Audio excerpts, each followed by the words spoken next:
Hello नमस्कार जय जगन्नाथ सांगने तो सांगने आज हूँ सांब दशमी तो मुझे जेहेतु आम गाँटे अच्छी माने मो बापटे अच्छी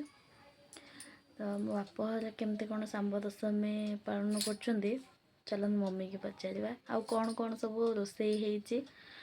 होमती कौन सब प्रिपरेशन चलो मम्मी की पचार ये आमर एमती सब नाली मटी लिपाई 14टा गात होती ये ना झोटी पड़ो मम्मी ना पकेबे झोटी ये मम्मी भात बसई खेचुड़ी हो सारा आउ मम्मी कौन कौन कर कह डालमा करिछि तापरे खिचड़ी करिछि भात बसैछि भात छाणिकिरी ताथे खीरी बसैबी तापरे डालमा बघारी की साग करिबी तापरे आ पिठा ऊपर सब कौन कौन कर पिठा खाली चकुली हबो हाउ तो मु आउ टिके परे आपण मन सहित देखा सेठी भी खुड़ी बसिकी हमर मुरुज पकाउछन तांगरा मम्मी को आम रोसई सरले मुरुज पकेब मुरुज पकई सारा परे भोग बढ़ा हबो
मम्मी आणिक सब ये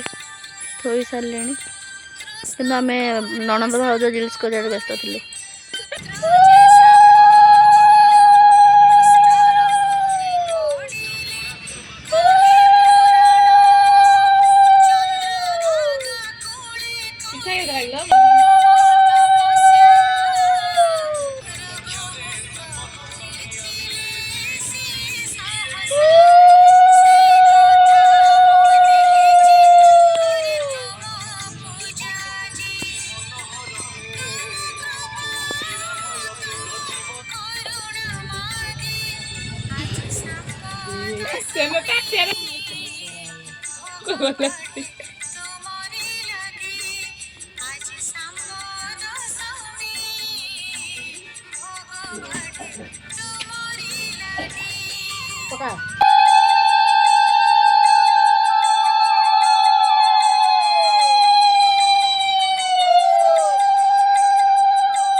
ये सांब दशमी पूजा क्या क्या अच्छी आपने कमेंट जनइबे आ घर केमती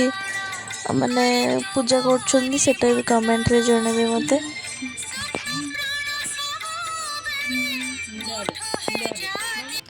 झील मोर टे भोग खाऊ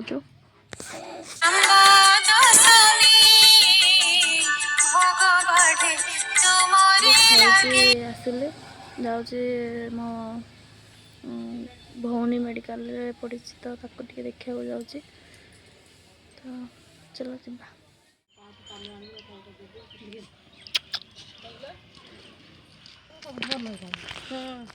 हजबैंड भिडियो बोली छाड़ते यहाँ आम शाशुघर टे सब मम्मा कर सांब दशमी पूजा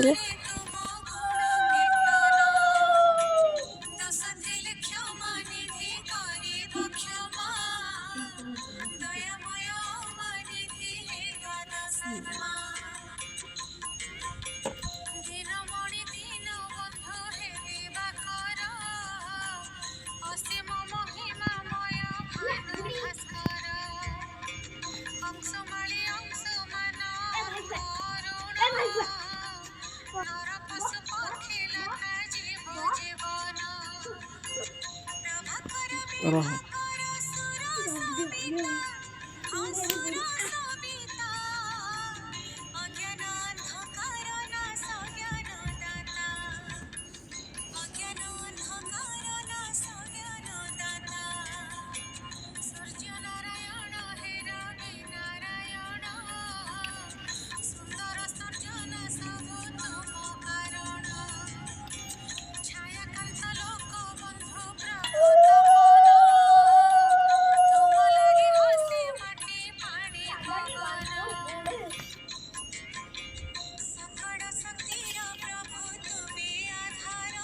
परिया मार्केट नुआ बस स्टाण्ड थी एपटू उठी आसी मेडिकल पटू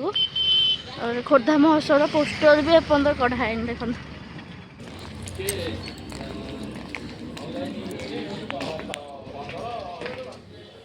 मुंडटे कुंडे कुंडे कथबार्ता होलु आम घर को जाऊे।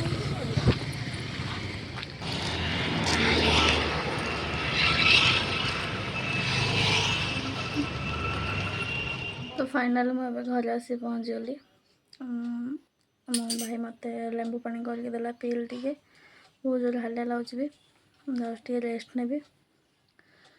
यदि आज ब्लॉगटी आपण मानक भल लगी लाइक करेंगे, कमेंट करेंगे, सब्सक्राइब करने को जमा भूलें। रोचे जय जगन्नाथ सांग मैंने।